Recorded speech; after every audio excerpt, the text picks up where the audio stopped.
The first time Claire Bennett called me her boyfriend, I had mustard on my shirt, a paper plate sagging under two ribs, and her grandmother staring at me like she was deciding whether I had the hips for future great-grandchildren.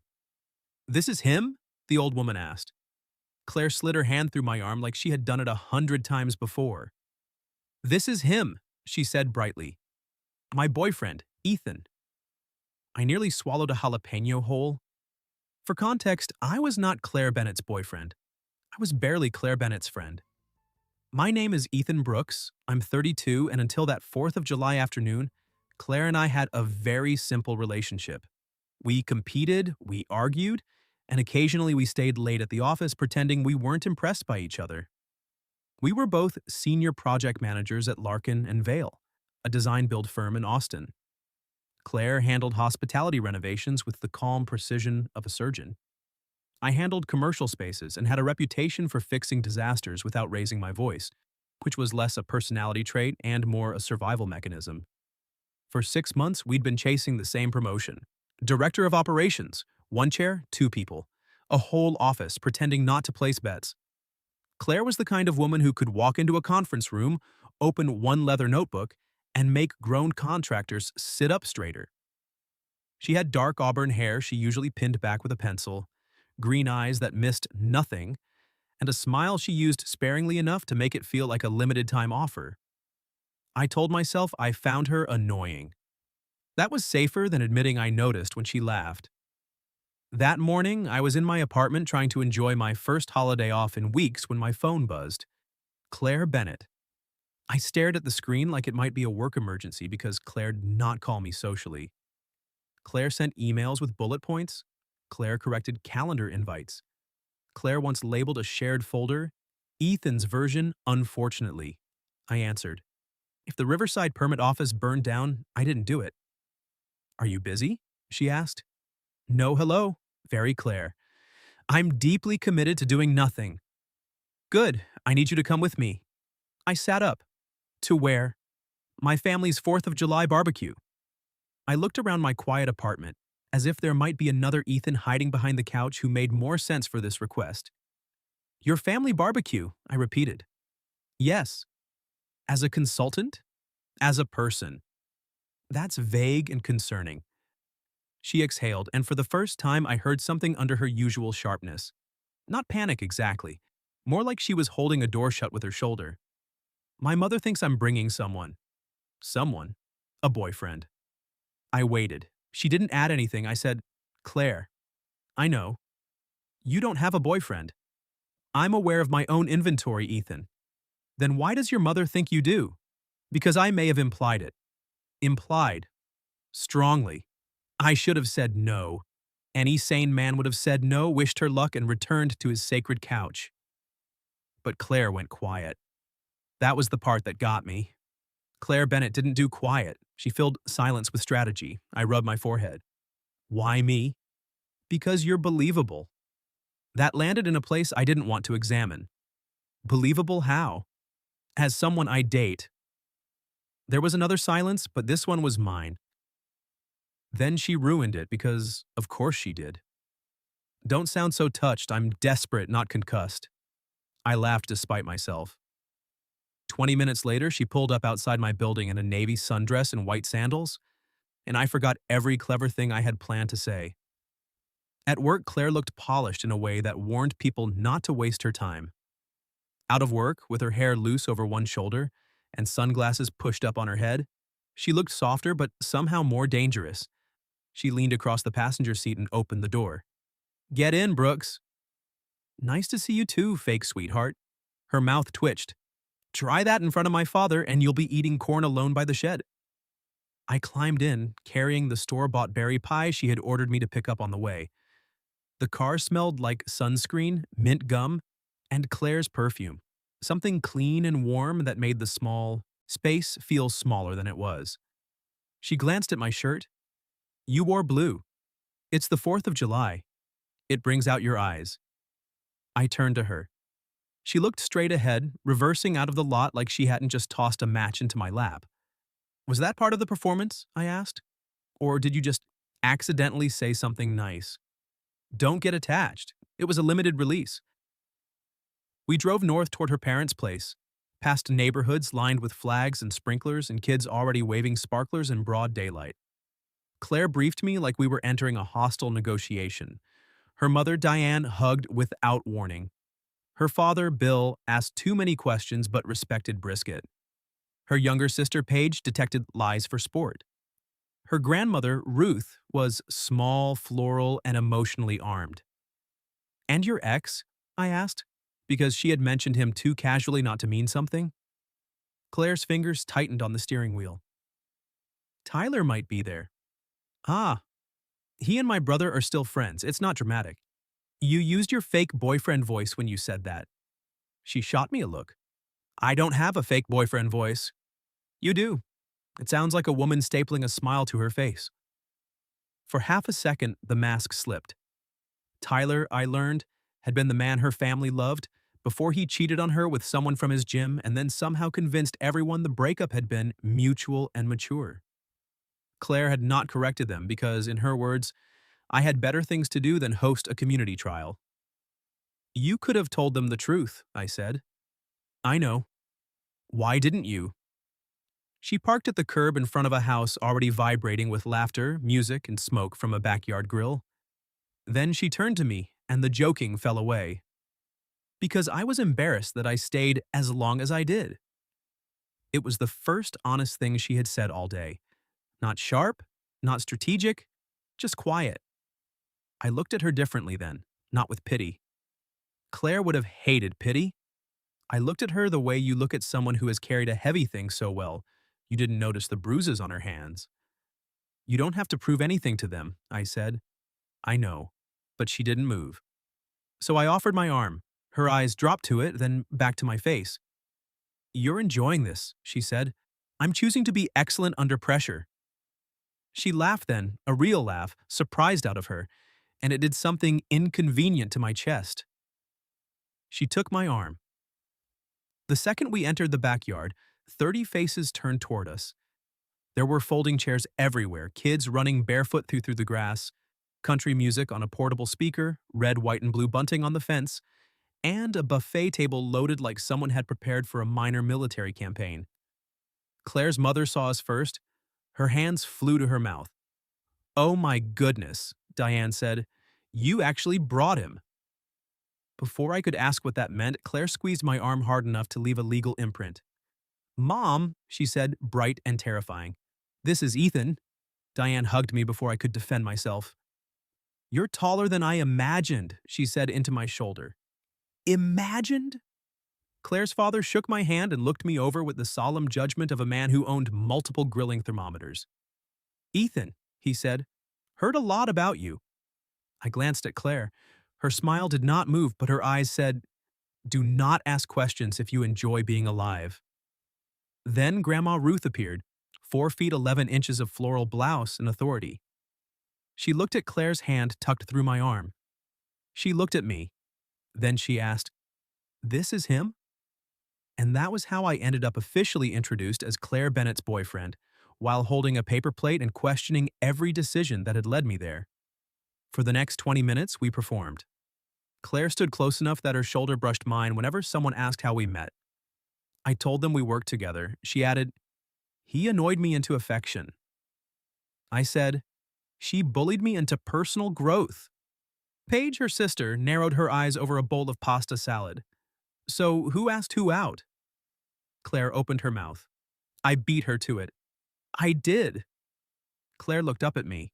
That wasn't part of the plan. I could tell because she stopped, breathing for half a second. I smiled. Easy. It took me 3 tries. She rejected the first 2 for formatting issues. Paige laughed. Claire's thumb moved lightly against my forearm, hidden from everyone but me. A thank you or maybe a warning. Either way, I felt it long after she stopped. Then a man's voice cut through the yard. "Well, I'll be damned." Claire went still beside me. I turned. A blond guy in a fitted polo stood by the cooler with a beer in his hand and a smile that knew exactly how handsome it was. Tyler. His eyes dropped to Claire's hand on my arm. Then he looked at me. "So this is the guy," he said. Before Claire could answer, Diane appeared at my side and whispered, warm and relieved, I'm so glad she finally brought you. She's been talking about you for almost a year. I looked down at Claire. Her face had gone pale, and for the first time all day, I realized this fake relationship might not have started in that car at all. For a second, the whole backyard kept moving around us. Kids shrieked near the sprinkler. Someone laughed by the grill. A firecracker popped in the street and made a dog bark 3 houses over.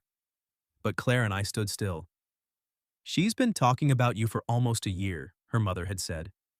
A year. Claire's fingers loosened on my arm. I looked at her. Have you? Her eyes flicked up to mine, then away. Not here. That was not a denial. Tyler chose that exact moment to stroll over because men like Tyler had a supernatural ability to sense when a woman was cornered. Ethan, right? He said, holding out his hand.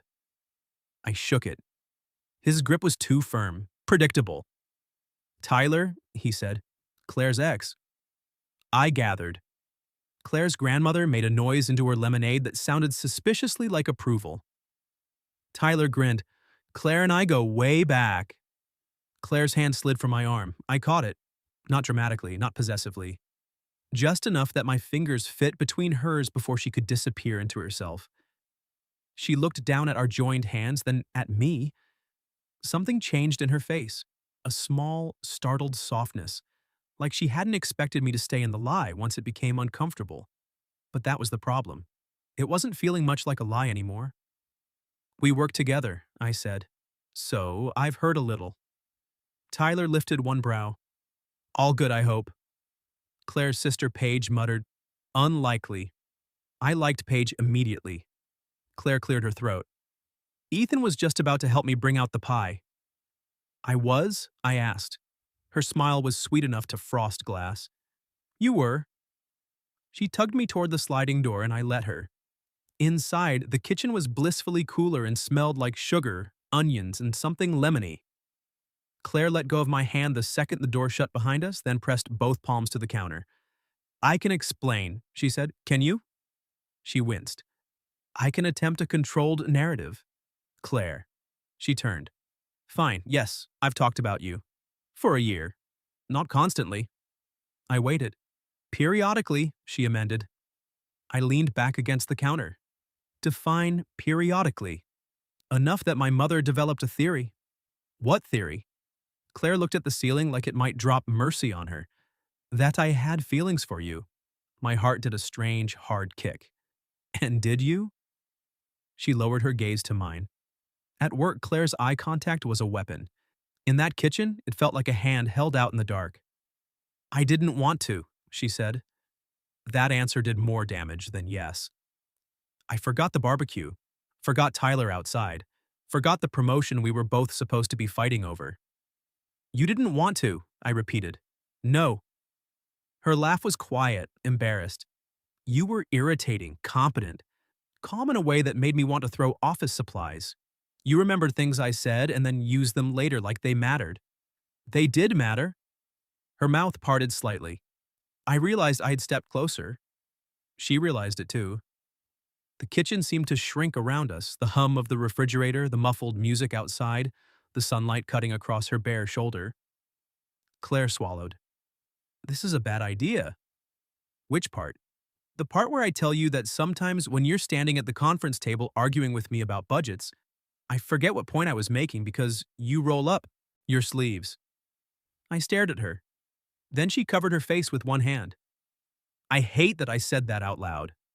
I laughed, low and helpless. Her hand dropped. Don't laugh at me. I'm not. I moved closer until there was only the corner of the counter between us. I'm trying not to look too pleased. You're failing. Completely. She smiled then, unwilling but real. It hit me harder than Tyler ever could. I reached out and touched the edge of her hair where it had caught on her lip. I brushed it free with my thumb. Claire went very still. Ethan, she said, but it wasn't a warning, it was a question. The sliding door rattled behind us. We jumped apart like teenagers. Paige stepped into the kitchen, holding an empty chip bowl and wearing the expression of a woman who had just discovered premium gossip. Oh, don't stop on my account. Claire grabbed the pie box. We weren't doing anything. Tragic, Paige said, because from out there, Tyler is performing his wounded golden retriever routine, Mom is pretending not to spy, and Grandma Ruth just asked if Ethan has a brother. I don't, I said. Paige sighed. Selfish. Claire pointed at the door. Out. Paige snatched a handful of berries from a bowl and looked at me. For what it's worth, you're already my favorite of her fake boyfriends. Claire froze. I looked at her. Fake boyfriends? Plural? Paige blinked. Oh, did I say fake? I meant emotionally unavailable. Paige? Her sister grinned and fled. Claire groaned. There have not been fake boyfriends, plural. I folded my arms. Just me. Just you. That feels significant. It is logistically convenient. Claire. She lifted the pie like a shield. Please don't make me unpack my entire psychological profile in my mother's kitchen while holding dessert. I stepped in and took the pie from her hands. Our fingers brushed. She let me have it. Then, softer, I said, I'm not making fun of you. I know. I'm not mad. Her eyes searched mine. You should be. I pulled you into a family ambush and apparently my mother has been building a shrine to you from casual complaints. I'm flattered by the shrine. Of course you are. And confused. That's fair. And curious. That's dangerous. I smiled. For who? Claire looked at me for a long second. Then she reached up and adjusted my collar. It was such a simple thing. Bare fingers against my throat. A careful tug. Her attention fixed on me like I was something worth getting right. For me, she said. We went back outside together, pie between us like evidence. Tyler was waiting near the table. Claire, he said, can we talk for a second? Her shoulders tightened, but before I could say anything, she glanced at me and squeezed my hand again. This time, she was the one who reached for me. No, she said to Tyler, not loud, not cruel, just final. I'm with Ethan. Tyler's smile faltered. Claire turned to me, eyes bright with nerves and something braver beneath them. Come sit with me? There were empty chairs everywhere. She chose the porch swing. We sat shoulder to shoulder while her father passed us ribs, and her grandmother asked whether I believed in marriage before or after home ownership. Claire's thigh pressed against mine, warm through the thin cotton of her dress. At first, it was for the performance. Then the conversation drifted. People stopped watching us. Tyler sulked near the cooler. The sun lowered behind the oak trees and Claire still didn't move away. You okay? I asked under the cover of Bill yelling about grill temperatures. She nodded. Better than I expected. Because of me? She tilted her head. Don't ruin a nice moment by fishing. I prefer to think of it as strategic inquiry. There it is, the office voice. I nudged her knee with mine. You like my office voice? Unfortunately. We sat there smiling like idiots. Then her grandmother shuffled past, paused, and said, If you two are going to pretend, you should know you're both terrible at it. Claire choked on her lemonade. I looked at Ruth. She winked and kept walking. Claire buried her face in her hands.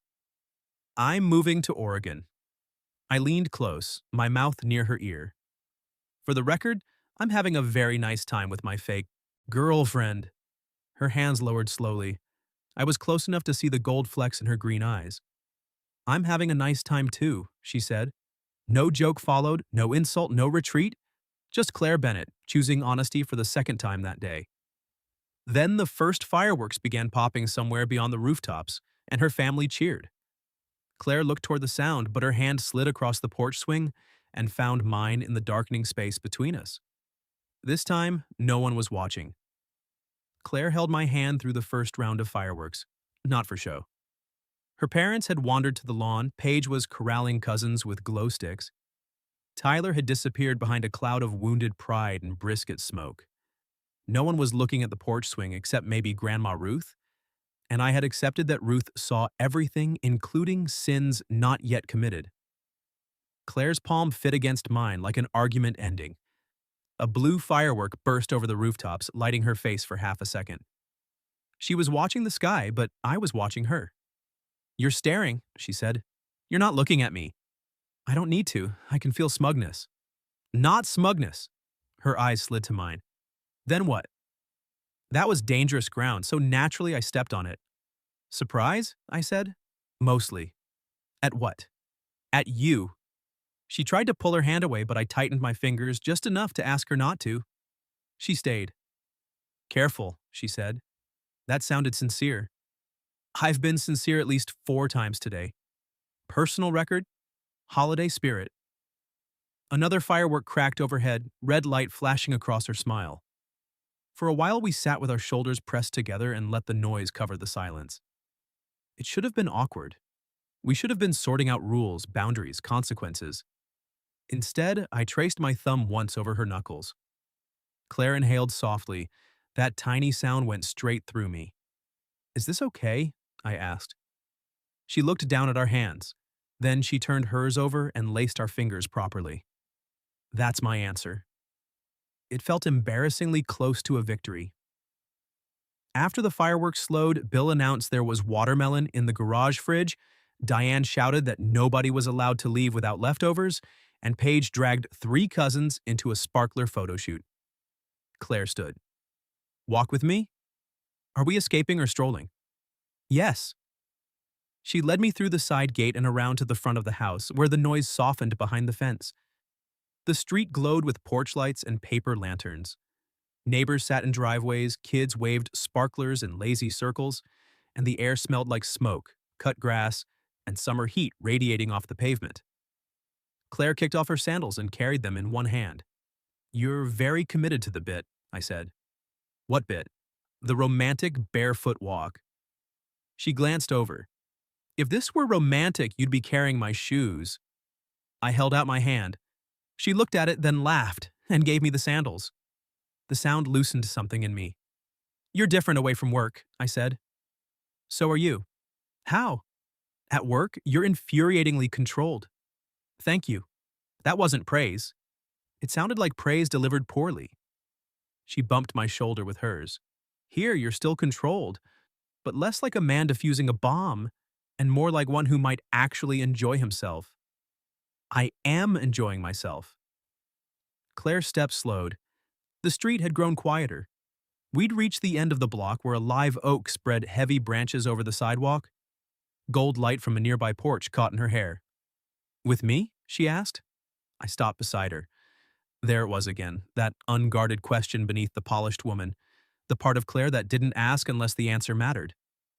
With you, I said. Her throat moved as she swallowed. I didn't make up everything, she said. I stayed still.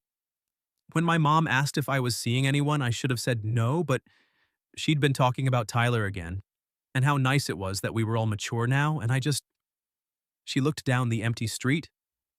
I said there was someone at work. Me? Not by name at first. But eventually, her smile was small and embarrassed. You'd done something irritatingly decent. What? You stayed late to help me redo the Benton numbers after my junior coordinator missed a vendor credit. I remember. You didn't take credit for it. It was your project. It was my disaster. She looked at me then. You made it smaller and never told anyone. I hadn't thought she noticed. Claire folded her arms, sandals gone, barefoot on the warm sidewalk. After Tyler, I didn't trust kindness if it came with an audience. Yours didn't. That annoyed me. Kindness offended you. From you? Deeply. I laughed, but it came out quiet. She took one step closer. So, yes, she said. I talked about you. I complained.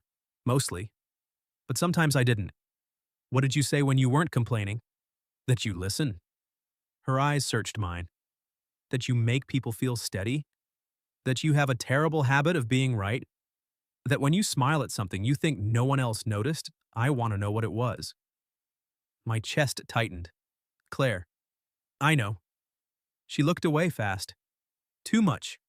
No. She met my eyes again. Not too much, I said. The next firework was distant, a low thump of silver behind the houses. I reached for her free hand, slowly so she had time to decide. She gave it to me. I told myself I disliked you because liking you would complicate everything, I said. The promotion, the office, my very convincing image as a reasonable adult. Her mouth curved. Very convincing. But I liked you anyway. Her smile faded into something softer. Past tense? She asked. I stepped closer. Close enough that her breath caught. Close enough that all the joking had nowhere to hide. No. For one suspended second, neither of us moved. Then Claire rose onto her toes and kissed me. It wasn't dramatic. No music swelled. No one cheered from behind a hedge. It was soft and careful and so much better than any version my imagination had no business constructing during budget meetings. Her fingers curled lightly in my shirt. Mine settled at her waist, and she fit there with a sigh that made every competitive instinct I'd ever had feel foolish and small. When she drew back, she stayed close. That was not part of the cover story, she whispered. I'm willing to revise the documentation. She laughed against my mouth and I kissed her again because I was not a saint, and because she leaned into me like she wanted me to. This kiss was less careful. A sparkler hissed somewhere down the street. Claire's hand slid to the back of my neck, and for a few seconds the entire world narrowed to warm skin, summer air, and the stunning fact that Claire Bennett kissed like she had been arguing with me for months just to save up momentum. A car door slammed nearby. We separated, breathing like we'd sprinted. Across the street, an older man getting out of a truck politely pretended not to see us. Claire pressed her fingers to her lips, then looked at me with wide eyes. We work together, she said. We do. We're competing for the same promotion. We are. My family thinks we're practically engaged. I'm still recovering from Ruth's home ownership timeline. She laughed, but nerves flickered beneath it. I took her hand again. We don't have to solve everything tonight. That's irresponsible. It's a barbecue. I'm allowed one irresponsible choice. Just one? I looked at her mouth. Her cheeks colored. Brooks, she warned. I didn't say anything. You thought loudly. We started back toward the house, her sandals dangling from my fingers, our hands linked between us. At the gate, Claire stopped. What happens when we go back in? I knew what she meant. Was it fake again? Was it real? Was it something we'd pretend hadn't happened once the fireworks ended? I lifted our joined hands and kissed her knuckles. Her expression changed like I'd answered a question she hadn't trusted herself to ask. We go back in, I said, and I sit beside you because I want to, not because you need a decoy. Claire was quiet. Then she stepped closer and touched my jaw, thumb brushing once along the edge of my mouth. I want that, she said. We returned to the backyard hand in hand. Paige spotted us immediately, eyes narrowing. Interesting. Claire pointed at her. No. I said one word. It had punctuation. Before Paige could interrogate us, Diane swept in with a stack of containers. Ethan, honey, do you eat peach cobbler? I do now. Claire leaned toward me. Traitor. Your mother called me honey. I've been recruited. Diane beamed and disappeared. For the next half hour, it was easy in a way that frightened me. Claire and I shared cobbler from one bowl because Paige ran out of clean ones. Claire stole the best peach slice. I retaliated by getting whipped cream on her thumb. She looked at it, then at me. Don't, she said. I wasn't going to. You were considering it. I absolutely was. So she held my gaze and licked the whipped cream off herself. My brain emptied. Claire smiled serenely. Problem? You're a menace. I've been telling you that for months. By the time Tyler reappeared, I had almost forgotten him. Almost. He came over while Claire was laughing at something her father said, and his gaze caught on the way her knee rested against mine under the picnic table. Wow, he said, you two are really selling it. Claire's laughter died. I felt her shift beside me, but before either of us spoke, she slipped her hand onto my thigh under the table, not hiding, not clinging. Choosing. Then she looked at Tyler with a calm I admired. We're not selling anything, she said. And when she turned back to me, her hand stayed right where it was. Tyler looked from Claire to me, waiting for one of us to flinch. Claire did not. Her hand remained on my thigh under the picnic table, warm and steady, while above the table she took a calm sip of lemonade, like she hadn't just detonated the last excuse between us. "We're not selling anything," she had said. It hung there in the humid evening. Tyler's smile thinned. "That was fast." Claire set down her cup. "No, Tyler, it really wasn't." Paige, sitting across from us, suddenly became fascinated by her cobbler. Grandma Ruth, 2 chairs away, did not even pretend. Tyler's jaw flexed. "I just think it's convenient. You show up with a guy from work right when everyone's asking questions." I felt Claire's fingers tense. I could have answered. I wanted to, but Claire didn't need me to rescue her. She turned her hand palm up beneath the table, and I laced my fingers with hers. "A quiet offer? Not a shield." She squeezed once. Then she said, "You don't get to decide what's real in my life anymore." That silenced him, not dramatically. There was no gasp, no clatter of forks, just Tyler losing the easy confidence of a man who had assumed the story would always bend toward him. After a moment, he lifted his beer. "Good luck, then." "Thanks," Claire said. "I mean that less than it sounds." Paige coughed into her napkin. Tyler walked away. Claire exhaled like she'd been holding the breath for 2 years. I leaned close. That last part was very diplomatic. "I work in client services." "Terrifying field." Her thumb moved over mine under the table. "Thank you for not jumping in." "I figured you had him." She looked at me then, and the softness in her expression was almost more intimate than the kisses had been. "I did," she said, "but I liked that you were there." There were a dozen jokes I could have made, a dozen safer exits. Instead, I said, "I like being there." Her lips parted, then curved. "Careful, Brooks." "With what?" "Making it hard for me to go back to disliking you." That ship exploded around the second kiss. "Second?" Paige said loudly from across the table. Claire closed her eyes. "I'm going to bury you in Mom's herb garden." Paige pointed her spoon at me. "You kissed her twice?" "Technically," I said. "She kissed me first." Claire's eyes flew open. "Traitor!" Paige gasped with joy. I knew it." Grandma Ruth leaned over. "Was it a good kiss?" "Grandma." "I'm old, not dead." I looked at Claire. Her face was bright red, but she was smiling despite herself. It did things to me, that smile. Made me want to earn it when no one was watching. "It was a very good kiss," I said. Claire stared at me. Grandma Ruth nodded. "Fine. He can stay." After that, the night loosened around us. Tyler left before the last fireworks show, claiming an early morning. No one argued. Diane hugged him politely at the gate, then returned to press an extra container of cobbler into my hands with the fervor of a woman transferring dowry assets. Claire and I helped gather plates. We worked well together, annoyingly well, moving around the kitchen, with the same rhythm we had in conference rooms, anticipating, correcting, trading dry comments over stacks of sticky dishes. Except now, every brush of her shoulder against mine meant something. At the sink, she handed me a wet serving spoon. "You're enjoying my family." "I am deeply afraid of your grandmother, but yes. Ruth likes you." Ruth asked if I had retirement savings. "She likes you seriously." I dried the spoon and set it down. "What about you?" Claire's hands went still in the soapy water. Outside, the family was laughing on the porch.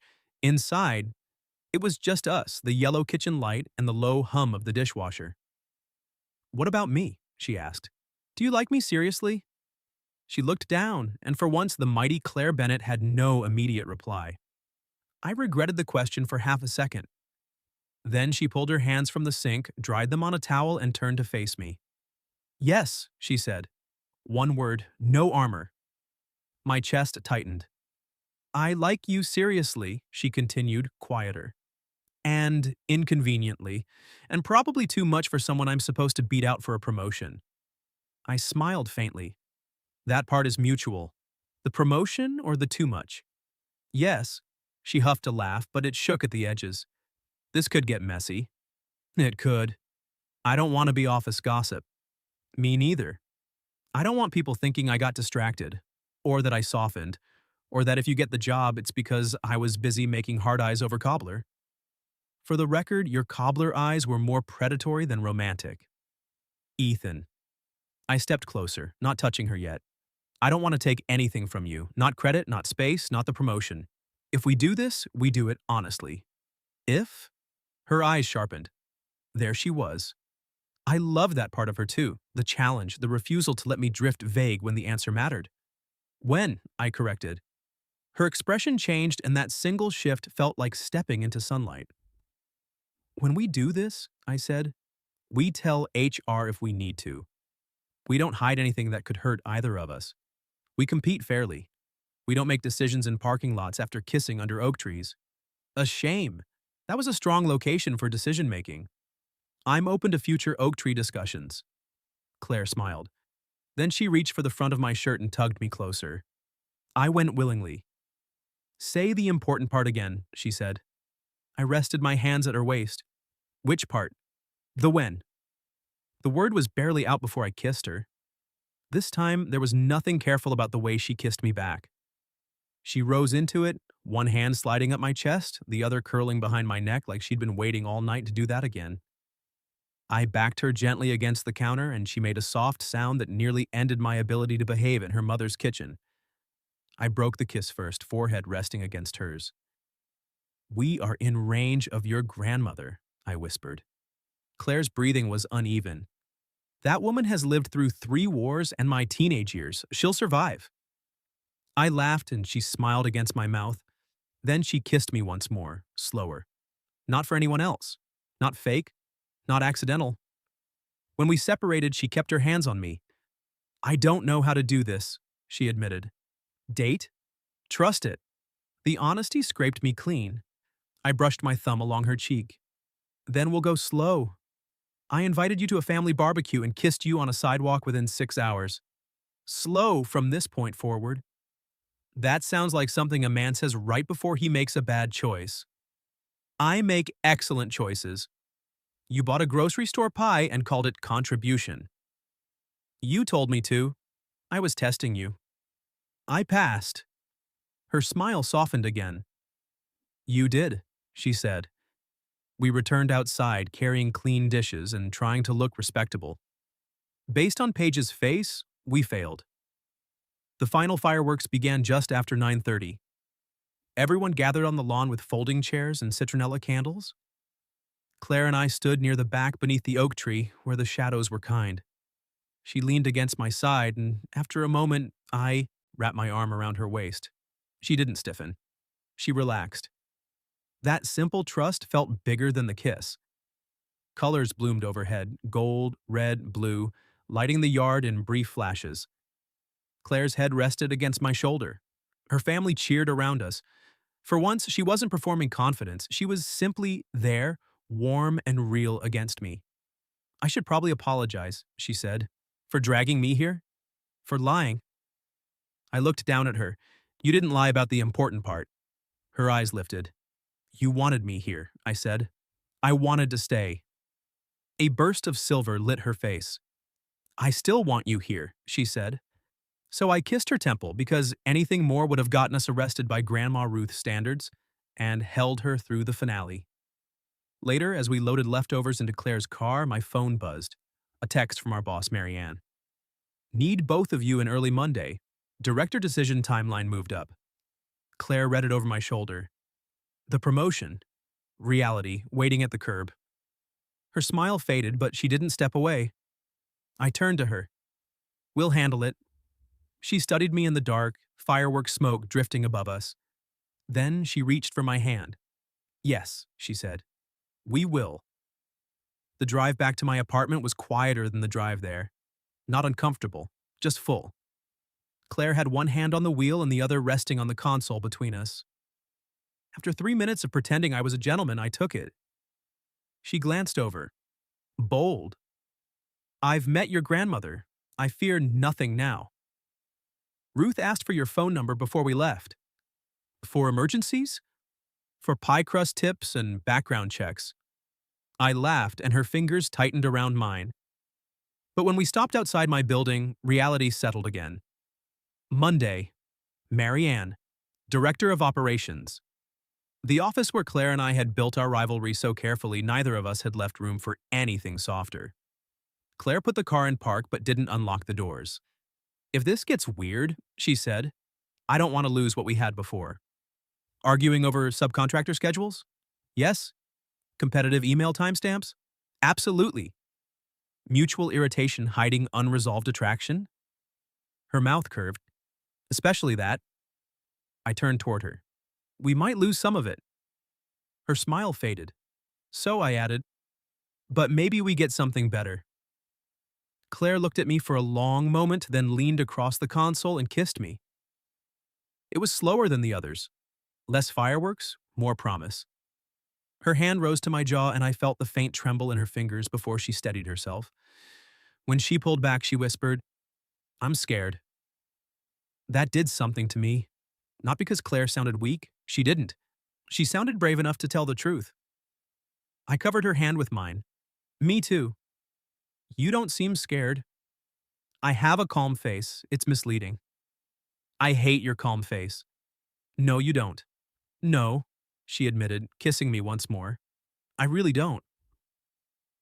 Monday morning, we arrived separately, professionally.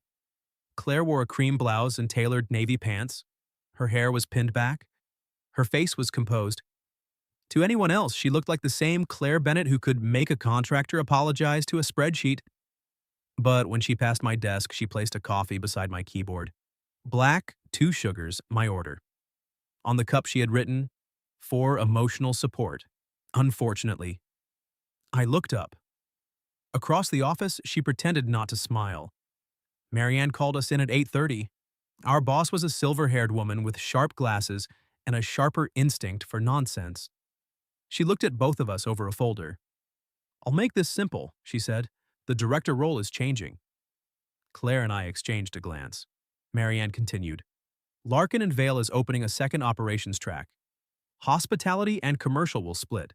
Claire, I want you leading hospitality operations. Ethan, I want you leading commercial operations. For a second, neither of us spoke. Marianne arched a brow. This is usually where people say thank you. Claire recovered first. Thank you. Yes, I said. Thank you. Marianne closed the folder. You both earned it. Separately, repeatedly, exhaustingly. Claire's lips twitched. Then Marianne leaned back. Now, is there anything else I should know before I send the announcement? Claire and I went still. Marianne sighed. I have eyes. Also, Diane Bennett posted 17 photos from Saturday's barbecue. In 6 of them, Ethan is holding Claire's shoes. Claire shut her eyes. I said, in my defense, I was instructed. Marianne removed her glasses. I don't care who you date, provided you disclose it properly, don't create conflicts of interest, and don't make me attend an HR seminar before lunch. Claire straightened. We'll disclose.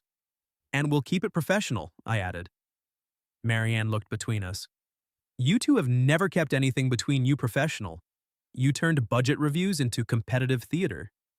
That was professional theater, Claire said. Marianne pointed at the door. Go fill out the form. So we did. Standing outside HR with a clipboard, Claire looked at the relationship disclosure paperwork like it had personally offended her. Romance really does come with documentation, she muttered. I told you I'd revise the files. She looked up at me, expression softening. We're really doing this? I took the pen from her hand, signed my name, and gave it back. When? I reminded her. Claire smiled. Then she signed too. We did go slow after that, mostly because Claire insisted that if we became office gossip, she wanted the gossip to be well-paced and structurally sound.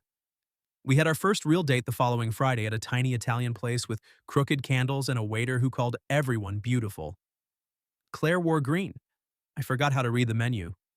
You're staring again, she said. I'm off the clock. That doesn't make it polite. No, but it makes it honest. She tried to hide her smile behind her wine glass. After dinner, we walked along the river and she told me more about the parts of herself Tyler had made her doubt. I told her about my parents' divorce, about how calm had become my way of making sure no one noticed when I was falling apart. Claire listened the way I had once listened to her Benton numbers, with full attention, no performance. Then she took my hand. You don't always have to be steady, she said. I looked at our joined hands. Neither do you. She leaned her head against my shoulder. Terrible. We're becoming emotionally mature. I'll sabotage us with a spreadsheet joke. Please do. 6 months later, Claire's family invited me back for Christmas. This time, I arrived as her actual boyfriend, carrying a pie I had made myself after 3 phone consultations with Grandma Ruth. Diane cried anyway. Bill asked me to help with the roast like I had been family for years. Paige gave me a wrapped gift labeled, "To my favorite formatting error." Claire found me in the kitchen after dinner, standing beneath a sprig of mistletoe that Paige had absolutely placed there on purpose. She looked up at it, then at me. This family is subtle as a parade. I can leave if you're uncomfortable. She stepped closer and hooked a finger through my belt loop. Don't you dare. So I kissed her in the warm kitchen while her family pretended not to watch from 3 separate doorways. By the following summer, we were still competing. Not for the same job anymore, but over everything else. Best client satisfaction score, fastest permit approval, whose turn it was to choose takeout, whether my apartment or hers had the better couch. Hers did. I denied it on principle. On the next 4th of July, Claire and I went back to her parents' barbecue together. No lie this time. No emergency boyfriend request. No Tyler by the cooler. No performance, no exit strategy. Just us. She wore a yellow sundress, and I carried her shoes before she even asked. At dusk, we ended up on the same porch swing where we had held hands in secret a year earlier. Fireflies blinked over the lawn. Kids chased sparklers. Ruth sat nearby like a tiny floral surveillance system, knitting something suspiciously baby-sized for no reason. Claire leaned into my side. Do you ever think about how ridiculous this started? She asked. You mean when my work rival abducted me to a barbecue and promoted me to boyfriend without consent? You could have said no. I could have. Why didn't you? I looked down at her, at the woman who still challenged me in meetings, still stole the best bite of dessert, still reached for my hand, when she was nervous and pretended it was for my benefit. Because I wanted to see what would happen, I said. Her smile softened, and I kissed her once, slow and sure, as fireworks began opening over the rooftops, and I'm really glad I did. She rested her head against my shoulder, her hand folded in mine, while the sky filled with color and her family laughed all around us. A year earlier, I had arrived as a lie with mustard on my shirt. Now I sat there with Claire tucked against my heart, feeling like every wrong turn had brought me home. What would you have done if your work rival dragged you to a family barbecue and introduced you as her boyfriend? Have you ever experienced anything even close to that? Tell me your story in the comments. If you like this one, leave a like, subscribe, and I'll see you in the next video.